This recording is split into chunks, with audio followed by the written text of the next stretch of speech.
Tuhan. Amin. Haleluya. Bapak Ibu berikan tepuk tangan juga pada kita semua, kepada pemusik, kepada WL Singer, dan kita semua, dan juga kepada multimedia ya yang dahsyat juga Bapak Ibu. Sekali lagi kita akan sampai kepada tujuan Tuhan yang sesungguhnya adalah worship studio.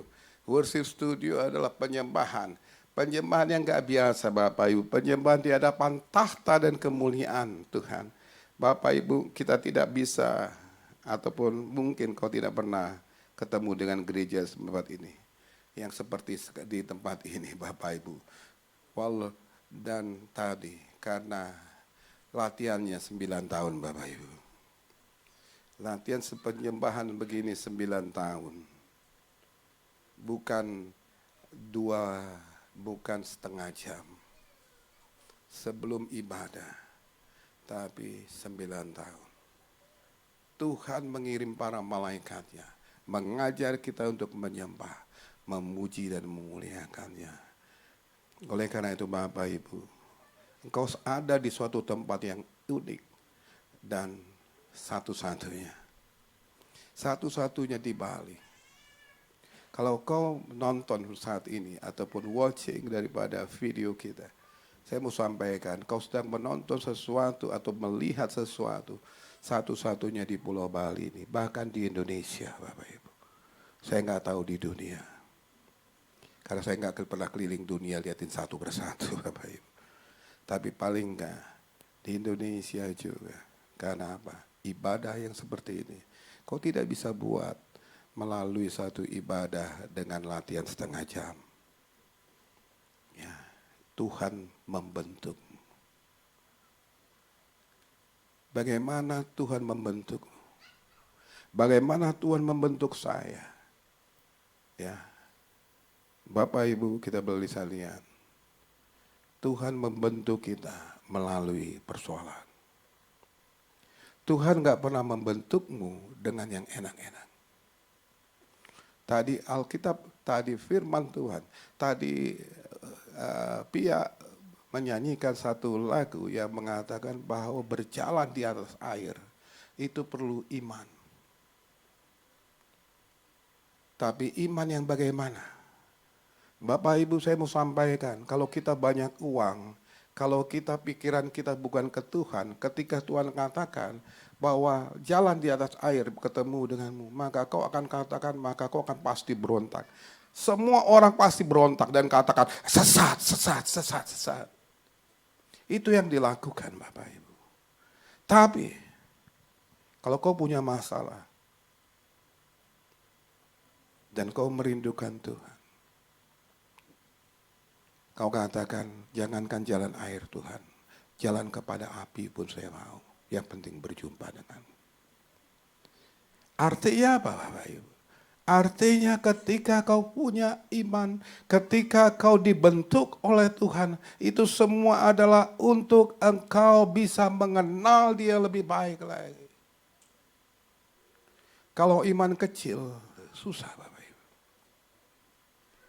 Kalau iman yang biasa-biasa, berbahaya.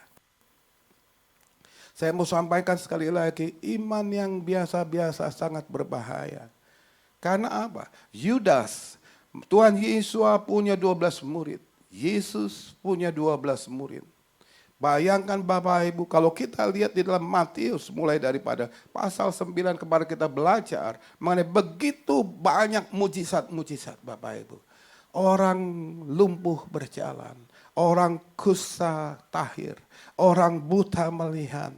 Dan seketika itu juga ketika Yesus katakan jadi maka terjadi. Seorang perwira Romawi mengatakan, oh katakan satu kata saja, aku tidak layak menerimamu di rumahku. Hambaku di rumah lagi sakit. Tapi aku tidak layak menerimamu. Tapi katakan satu kata saja, maka hambaku itu akan sembuh. Dan Tuhan katakan, jadilah menurut imanmu. Saat itu juga, maka hambanya sembuh. Seorang pemimpin rumah ibadah datang kepada Yesus dan mengatakan, Dia menyembah dan dia katakan Tuhan. Dia bukan katakan Tuhan. Seorang kepala rumah ibadah Yahudi yang tidak mungkin dia bisa menyembah yang lain selain Yahweh. Dan tidak ada yang bisa memaksa dia untuk menyembah apapun juga. Orang Yahudi, Bapak Ibu, apalagi dengan level yang tinggi, tadi dia tidak mungkin disuruh apapun juga. Kalaupun harus mati, dia akan mati. Dia akan pilih mati dibandingkan dia harus menyembah yang lain. Tapi Tuhan tahu caranya. Ketika anaknya mati, dia tidak punya harapan. Kalau dia yang mati, nggak apa-apa mungkin. Tapi anaknya yang mati. Hatinya hancur, Bapak Ibu. Dan tidak punya harapan. Nggak ada sesuatu pun pengharapan untuk membangkitkan orang mati. Cari di tempat apapun juga cerita, tidak ada satu pun cerita yang mengatakan bahwa ada orang yang bisa membangkitkan orang mati selain Yesus. Nggak ada. Nabi mulai dari Adam sampai Kristus. Nggak pernah ada. Musa sekalipun ketika ada yang mati, nggak ada yang datang. Musa, tolong hidupkan orang mati. Nggak ada. Elisa datang ketika melihat ada yang mati. Anak yang mati ketika zaman Elisa. Elisa datang kepada Tuhan, Tuhan tolong hidupkan. Tapi Bapak Ibu, Alkitab berbicara. Seorang pemimpin daripada rumah ibadah, anaknya mati. Gak ada harapan. Tapi dia dengar ada Yesus. Ketika situasi tidak ada pengharapan, dia tahu hanya ada satu pengharapan. Kalau dia berjumpa dengan Tuhan. Dan dia datang, Bapak Ibu. Dia nggak tahu. Dia hanya mengenal Yesus dari omongan-omongan orang. Tapi rohnya tahu bahwa yang di depan dia bukan orang biasa. Sekali lagi, pikiranmu bisa mengatakan siapa dia. Kau bisa berdebat siapa dia. Tapi ketika dia berjumpa dengan Yesus, alam rohnya kebuka. Dan dia tahu kau bukan manusia biasa. Dia sujud dan menyembahnya dan dia katakan, Tuhan, anakku mati. Tapi datanglah. Katakan sesuatu supaya dan anakku akan bangkit. Sekali lagi Bapak Ibu, alam roh yang membuat dia mengenal. Siapa Yesus? Sekali lagi, siapa Yesus? Saya mau sampaikan, siapa Yesus kalau kau hanya melihat dia sesuatu ataupun orang-orang yang bijak, orang-orang yang pintar, punya hikmat yang baik dan lain sebagainya. Dia adalah nabi dan lain sebagainya dan lain sebagainya. Kau nggak kenal Bapak Ibu. Bahkan berkali-kali kita datang ke gereja kalau kau hanya melihat daripada Yesus tadi, hanya dengar sesuatu yang kata-kata bijak daripada pendeta-pendeta ataupun kau gak kenal apa-apa. Itu sebabnya di Eropa Bapak Ibu orang lama-lama gak ada yang kenal.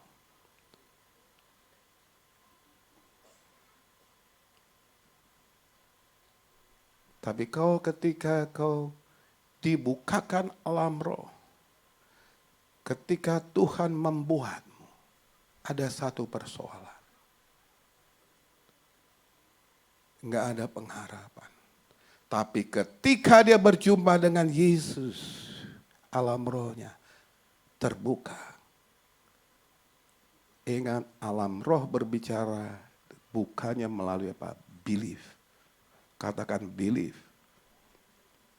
Percaya. Kalau kau hanya sedikit aja percaya, Alkitab katakan, kalau imanmu hanya sebesar biji sesawi pun, kau bisa katakan gunung ini pindah maka ini akan pindah. Kau hanya perlu sedikit percaya, mengambil keputusan untuk percaya. Ketika dia percaya, alam rohnya terbuka. Dia tahu, Yesus bukan manusia biasa. Dia nggak peduli agamanya. Dia nggak peduli dia agama Yahudi. Dia sujud menyembah. Dia katakan, Tuhan, anakku sudah mati, tapi datanglah. Maka dia akan hidup. Gak peduli lagi agamanya. Karena apa? Agamamu gak bisa menyelamatkanmu. Yahudi sekalipun gak bisa menyelamatkan. Dia kenal. Bahkan melalui hukum Taurat, Alkitab katakan. Ketika hukum Taurat 10 perintah Tuhan ditulis oleh Tuhan sendiri di Gunung Sinai. Musa 40 hari 40 malam dia pergi ke ke gunung dari Gunung Sinai. Dia puasa dan berjumpa dengan Tuhan. Tuhan buat 10 perintah Tuhan. The 10 Commandments. Jangan adalah ilah lain di hadapanku. 4 untuk Tuhan. 5 sampai 10 untuk manusia. Ketika itu selesai, apa yang terjadi? Melalui hukum itu, justru orang-orang mati. Sekali lagi, melalui hukum-hukum itu, orang-orang mati. Karena apa? Yang tidak menyembah Tuhan, yang tidak menyembah Yahweh, sebelah kiri, yang menyembah Yahweh sebelah kanan. Ketika mereka ke kanan, yang satu ke kiri, tiba-tiba bumi terbelah. Yang tidak menyembah Yahweh masuk di kubur. Bapak Ibu sekali lagi saya katakan bahwa pertama, agama tidak menyelamatkanmu. Bahkan hukum-hukum akan membawa engkau, akan membinasakanmu. Karena apa? Karena nggak ada tadi. Semakin banyak kau lakukan yang benar, maka semakin banyak hukum. Semakin banyak tadi, kalau dulu mungkin Bapak Ibu, kalau kita dulu, mungkin 40-50 tahun yang lalu, bukan 50, mungkin 60 tahun yang lalu, hampir 60 tahun, tahun 70-an Bapak Ibu, saya ingat pertama kali itu ada lampu merah dulu Bapak Ibu. Dulu waktu saya kecil sekali itu belum ada lampu merah. Jalan. Tapi tiba-tiba langsung diajarin di sekolah. Merah artinya apa? Berhenti. Kuning artinya apa? Bersiap-siap. Ya kan, hijau artinya apa? Jalan. Kalau walaupun sekarang dikatakan, kalau merah apa artinya? Artinya berhenti. Kalau hijau artinya jalan. Kalau kuning artinya ngebut. Buru-buru. Ya, bukan bersiap-siap. Nah, Bapak Ibu tadi, hukum semakin banyak kau lakukan, semakin banyak hukumnya. Semakin banyak kita lakukan, semakin banyak hukumnya. Semakin tadi kita benar terhadap sesuatu, maka akan terjadi sesuatu kesalahan lagi. Tapi oleh karena itu Alkitab berbicara mengenai apa? Tidak ada jalan keluar. Gak mungkin ada jalan keluar. Hidup kita gak mungkin ada jalan keluar. Dan kalau hidupmu mentok Bapak Ibu, itulah waktunya kau berjumpa dengan Tuhan. Kalau nggak mentok, ya nggak bisa.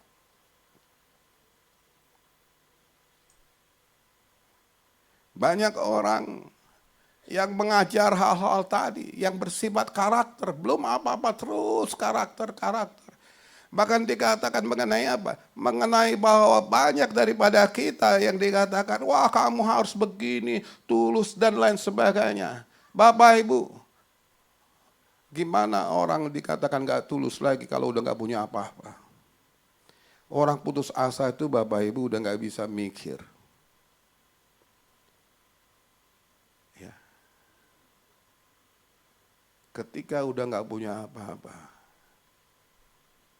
orang pikirannya itu hanya satu.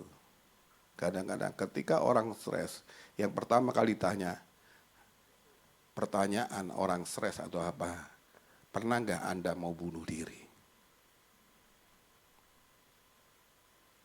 Bapak Ibu, kalau di orang stres yang ditanya tuh, kamu pernah nggak mau bunuh diri? Ya. Kalau dikatakan, oh nggak pernah Pak, ketawa-ketawa, nggak stres tuh, cuma pusing aja. Karena apa? Belum sampai posisinya stres. Tapi kalau dia bilang pernah, berapa kali? Wah itu ya, baru stresnya tinggi. Artinya, oleh karena itu Bapak Ibu saya mau sampaikan tadi, ketika kita sampai ke posisi tadi, maka kita akan melihat bahwa apa? Nggak ada jalan keluar. Tapi jalan keluarnya ada satu jalan.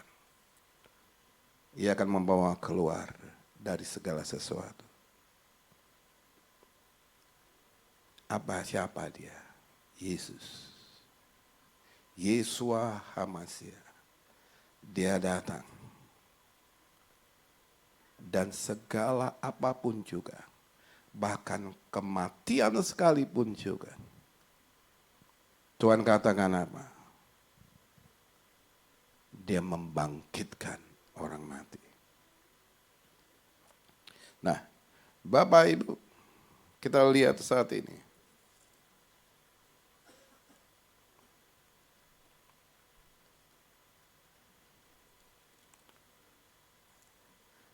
Coba lihat Matius pasal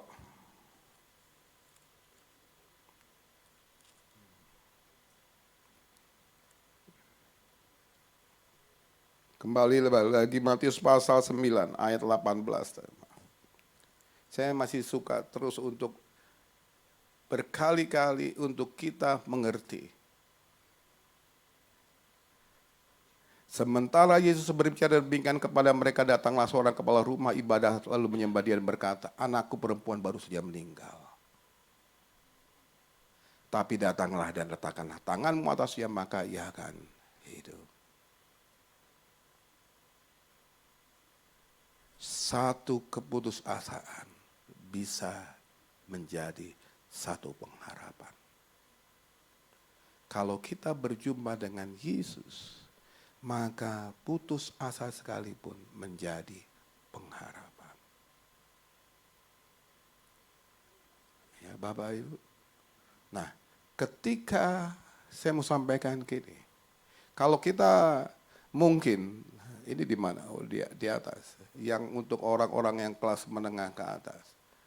Kalau saham ataupun main-main itu, kalau dia sudah jatuh sampai ke jauh dalam harganya, kalau kamu mau beli itu, yang udah nggak ada harapan.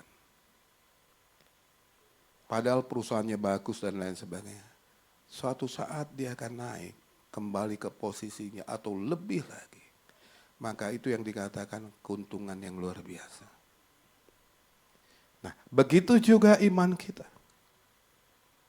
Kalau kau sampai kepada posisi yang paling bawah dan kau percaya kepada Yesus, disitulah imanmu menjadi bertumbuh. Amin Bapak Ibu. Katakan sekali lagi, imanmu bertumbuh dalam situasi yang tidak baik. Katakan. Ya. Itu yang pertama. Kau nggak bisa bertumbuh dengan hal-hal yang enak-enak. Tapi Tuhan sedang membuat sesuatu yang baru. Nah, yang kedua Bapak Ibu. Yang kedua yang mau saya sampaikan adalah bahwa tapi datanglah dan letakkanlah tanganmu atasnya, maka ia akan hidup. Nah, yang kedua Bapak Ibu, Alkitab berbicara siapa Yesus, siapa Tuhanmu. Ya, bahwa bukan karena kebaikanmu, bukan karena situasimu, bukan karena apa yang ada padamu, tapi semua adalah anugerahnya. Sekali lagi, anugerahnya. Katakan anugerahnya. Kasih tahu samping kiri kanan, anugerah Tuhan bilang. Ya. Nah, kalau itu anugerah Bapak Ibu, apa yang kau harus lakukan? Kalau kau saat ini Tuhan, kau katakan, oh saya nggak punya uang, saya nggak punya uang, saya nggak punya uang, bahkan makan juga nggak bisa. Tiba-tiba ada yang kasih kamu 1 juta. Apa yang kau lakukan? Yang kau lakukan, beli makanan. Jangan katakan, saya nggak punya makan, nggak punya uang, nggak bisa makan. Dikasih 1 juta, mana makanan, mana tempe. Itu orang bodoh. Amin. Imanmu seperti begitu. Ketika tadi kau tidak punya tadi harapan, ketika kau berjumpa dengan dia maka kau punya pengharapan. Alkitab katakan bahwa letakkanlah tanganmu maka dia akan hidup. Saya percaya dia akan hidup. Oleh karena itu apa? Dia katakan saya percaya, saya nggak nangis lagi, tapi saya percaya Yesus sudah datang dalam kehidupan saya.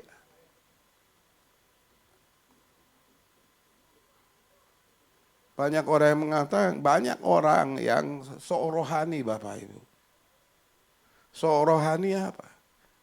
Habis itu datang lagi ke kaki Tuhan. Tuhan, aku begini, gini. Oh, saya adalah orang yang paling malang di dunia.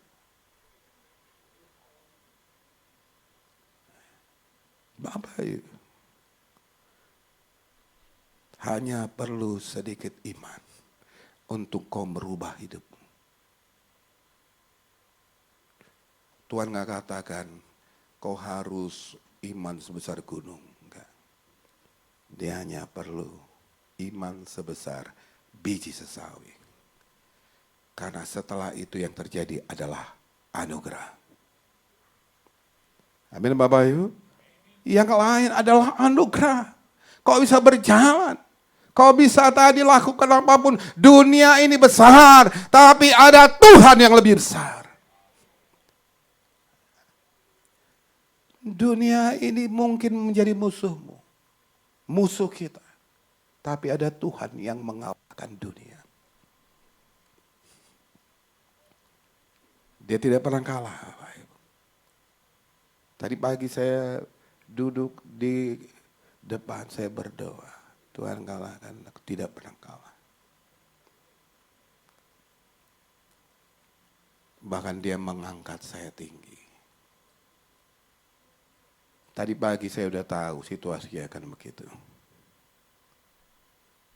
Kau naik tinggi. Karena imanmu bukan iman biasa-biasa. Kau masuk the throne untuk imanmu sampai ke tahta Tuhan. Kau masuk tempat ini bukan dengan katakan, oh bagus juga tuh yang main ini. Oh yang main keyboard tuh pinter juga. Bapak Ibu bikin 10 orang begini. 9 tahun dengan penari, dengan jemaat, dengan atmosfer begini. Kita nggak datang dengan santai-santai. Bukan karena nggak banyak yang datang. Kalau saya khotbah Bapak Ibu yang enak-enak banyak yang datang. Tapi Tuhan mau ajarmu untuk punya iman yang besar. Kau akan menjadi permata, kau akan jadi emas di hadapan Dia. Dia mau kau levelnya, level dunia. Tuhan tidak mau kita level biasa-biasa. Itu sebabnya ketika kau berjalan ke bawah, kau punya anugerah yang lebih besar. Ya. Ketika kita turun satu lembah 1.000 meter, ketika kita naik ke 2.000 meter, Bapak Ibu, maka kita bisa naik 2.000 meter. Iman kita 2.000 meter. Tapi kalau saya ada di puncak gunung, nggak tahu, saya turun 5 meter, saya naik ke 10 meter. Saya rasa bahwa saya udah di gunung, lebih hebat. Padahal iman saya hanya 10 meter. Karena tadi saya katakan, imanmu menjadi senjatamu. Makanya orang yang hidup di pegunungan belum tentu dia menjadi orang yang victory. Orang yang mengatakan bahwa dia adalah pendaki yang hebat. Di Nepal ada seorang suku Sherpa yang tinggal di ketinggian 7.000-an meter. Dia udah biasa dari 7.000 meter, dia naik ke Gunung Everest 8.800 meter, bolak-balik Bapak Ibu. Tapi kenapa nggak terkenal Bapak Ibu? Yang terkenal orang dari Eropa. Karena apa? Dia mendakinya bukan 1.000 meter. Tapi dia mendakinya dari 10 meter di atas laut ke 8.800 meter di atas permukaan laut. Sedangkan suku ini udah 7.000 meter di atas laut, ini tinggal 1.000 Bapak Ibu. Iman kita juga begitu. Kau jangan takut, Tuhan melihat imanmu. Karena suatu saat dia akan datang dan apa yang dicari, iman. Kau nggak begitu silau dengan pendeta, nggak usah terlalu silau dengan pengajaran-pengajaran. Kau nggak terlalu silau dengan orang kaya, nggak perlu terlalu silau. Kalau kau menang dengan imanmu, maka tadi kau akan bersuka cita. Sukacita kita bukan karena kita dekat sama pejabat. Sukacita kita ketika kita menang, Bapak Ibu. Oleh karena itu, jadilah pemenang. Besarkan imanmu. Amin Bapak Ibu. Saya percaya nanti ketika suatu saat waktunya tiba, orang-orang daripada kau yang mengenal ataupun the throne dimanapun juga, nggak silau dengan pejabat, tapi karena imannya besar semua. Bapak Ibu, gubernur itu kita yang doain. Bukan saya harus berdiri hormat di gereja seluruh. Tapi Alkitab katakan tadi, kenapa? Bahwa kau akan jadi berkat bagi banyak orang. Bagi banyak pemimpin-pemimpin. Kalau imanmu besar. Nah yang ketiga Bapak Ibu. Anakku perempuan baru saja meninggal, tapi datanglah letakkan tanganmu atasnya, maka ia akan hidup. Ia akan hidup. Siapa yang meletakkan tangannya? Siapa yang meletakkan tangan ke atas anak itu, dia akan hidup. Yesus. Yang ketiga Bapak Ibu, yang terakhir dan yang paling perlu lagi adalah kenalah Tuhanmu lebih lagi. Not only your faith, bukan hanya imanmu besar. Haleluya, kurata sedanana. Ya bisa bagus. Tapi tadi Bapak Ibu, Daud bisa jatuh. Dia bisa berperang menang berkali-kali. Tapi dia bisa jatuh. Salomo bisa punya kekayaan yang luar biasa. Tapi dia bisa jatuh. Yang tidak bisa jatuh adalah apa Bapak Ibu? Ketika kau mengenal Dia. Ketika kau berjumpa dengan Dia. Apa yang terjadi? Anak ataupun pemimpin, coba ayat 17 kembali lagi. Dia akan begitu. Datanglah seorang kepala rumah, ya benar tadi ayat 16. Sebelum ini. Di depan.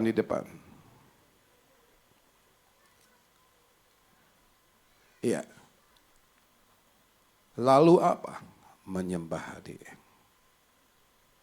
Penyembahan yang pertama adalah pengenalan.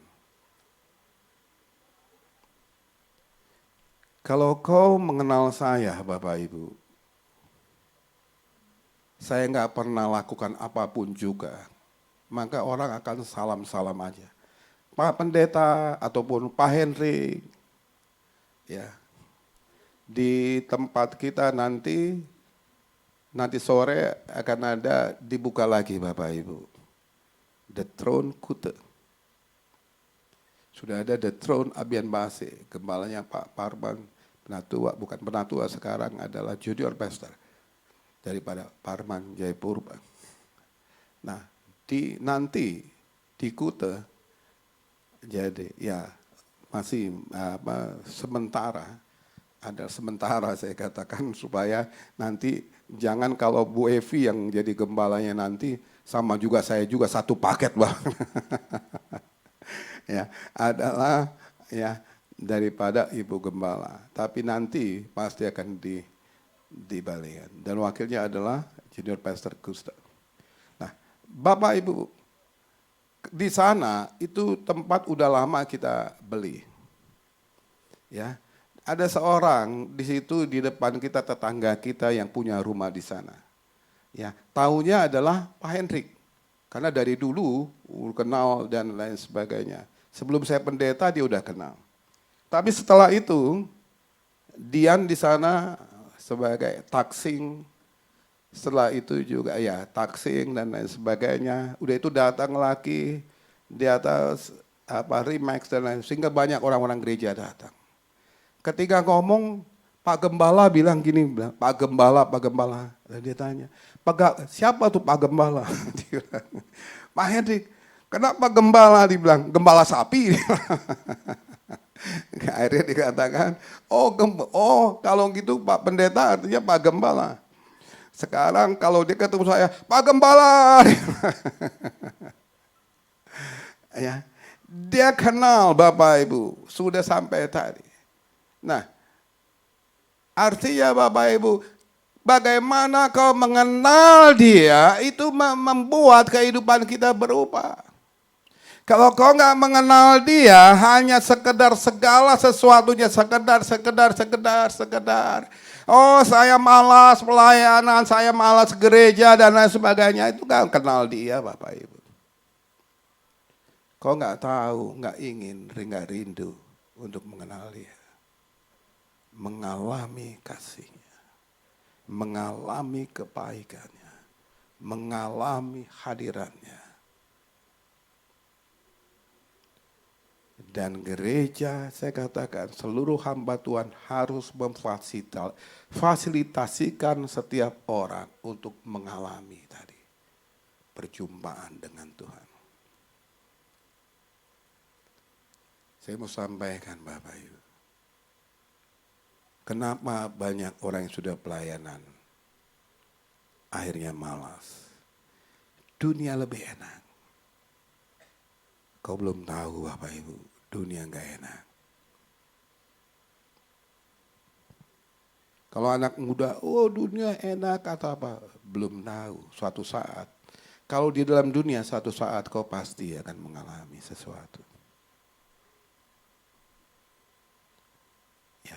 Banyak anak-anak Tuhan yang sepertinya bukan orang-orang Kristen, sepertinya karirnya meroket, tapi tiba-tiba diambil KPK, diambil masuk penjara.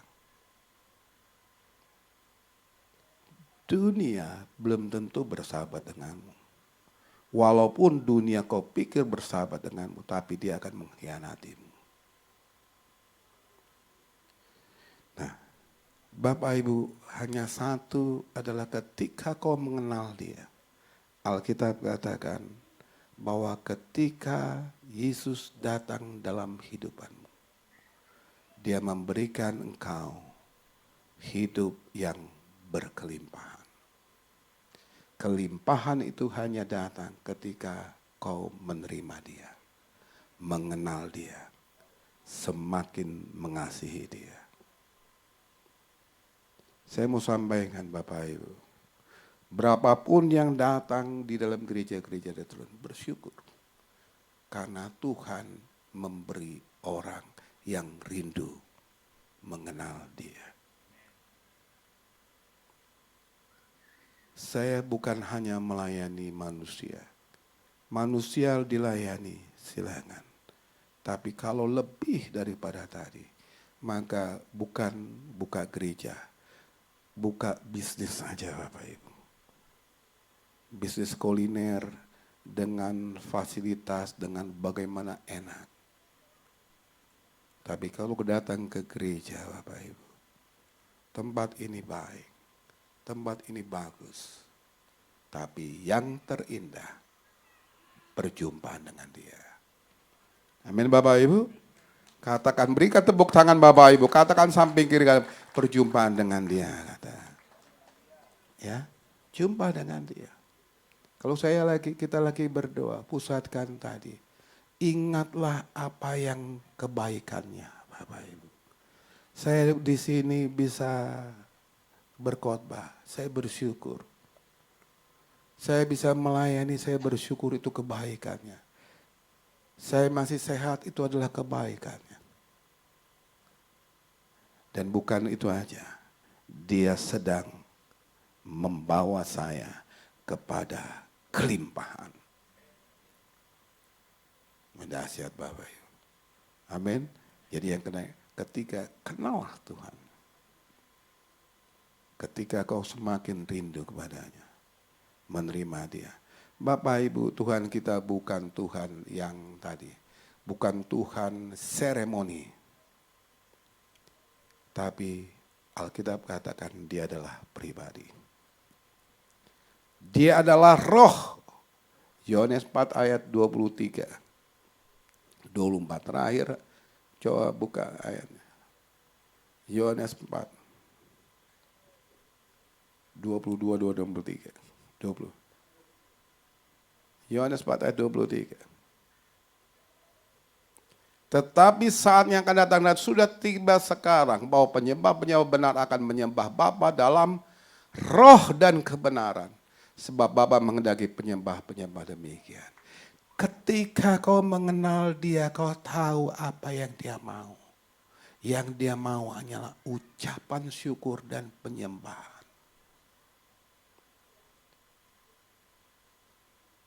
Ketika kau berikan uang samanya, itu karena kau menyembah. Dengar saat ini. Apakah gereja, apakah Tuhan perlu uang? Enggak perlu uang. Apakah pelayanan perlu uang? Perlu uang, tapi bukan tadi. Yang kau berikan karena kau mengenal Yesus, kau berikan apa yang ada padamu tadi karena apa kau mengenal dia. Ketika kau mengenal dia, menyembah dalam roh dan kebenaran. Menyembah dia untuk memberikan yang terbaik. Penyembahan adalah tadi tingkatan terakhir daripada orang-orang percaya. Dan setelah itu Bapak Ibu, penyembahan harus di dalam roh dan kebenaran. Penyembahan akan membuat hidupmu berubah. Kau hidup dalam roh dan kau hidup juga dalam kebenaran. Bapak Ibu nggak ada, jangan katakan oh hanya kurang apa tapi beginilah, tapi begini, tapi apa gangguin orang, gangguin istri orang dan sebagainya. Bapak Ibu itu bukan hal itu. Ketika kau dalam roh maka kau tahu mana benar atau salah. Amin. Dalam roh dan kebenaran. Sekali lagi, Jadi pertama imanmu harus besar. Ya. Kedua, bahwa imanmu membawa pengharapan. Pengharapan imanmu bisa menjadi pedang. Alat untuk melakukan apapun juga kemuliaan Tuhan.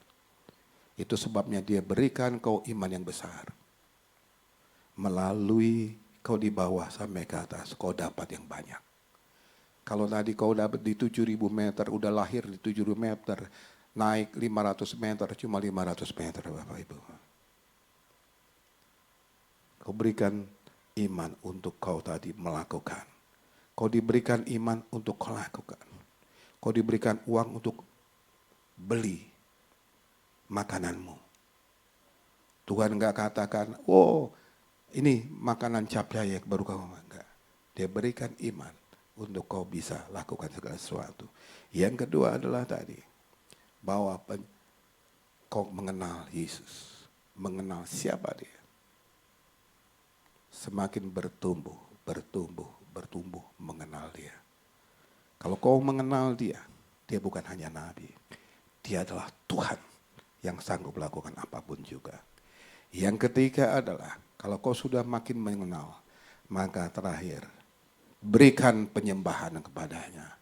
Karena itulah yang Tuhan mau, menyembah dia di dalam roh dan kebenaran. Amin Bapak Ibu.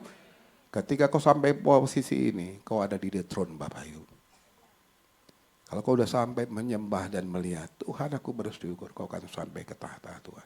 Di tahta Tuhan ada 4. Yang kau mau, yang sangat kau rindukan. Ada kemakmuran, ada kasih, ada hikmat, ada kuasa. Semuanya diberikan bagi orang yang mengasihi dia. Amin. Haleluya. Tuhan berkati. Haleluya. Haleluya.